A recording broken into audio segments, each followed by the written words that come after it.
দেখছেন আল্লাহর কি রহমত, এই ছোট্ট একটা গাছ, ছোট্ট একটা মনে হয় 1 ফুটের মতো গাছ হবে। এখানে কয়টা টমেটো হয়েছে এটা আপনারা দেখেন। 4টা মাশাল্লাহ, 4, 5, 6, 7, 8, 9, 10, 11, 12, 13, 14, 15, 16, 17, 18, 19, 20, 21, 22, 23, 24, 25, 26, 27, 28, এই যে এখানে নিচে 28, 1 ফুট গাছের মধ্যে 28টা টমেটো। আর ভালো করে গুনলে আর হয়তো 1-2টা বাড়তেও পারে, কমবে না।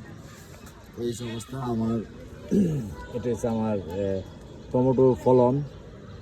আপনারা আমার জন্য দোয়া করবেন যাতে টমেটো ভালোভাবে হয়, গাছগুলি যাতে জীবিত থাকে। মাশাআল্লাহ। আসসালামু আলাইকুম।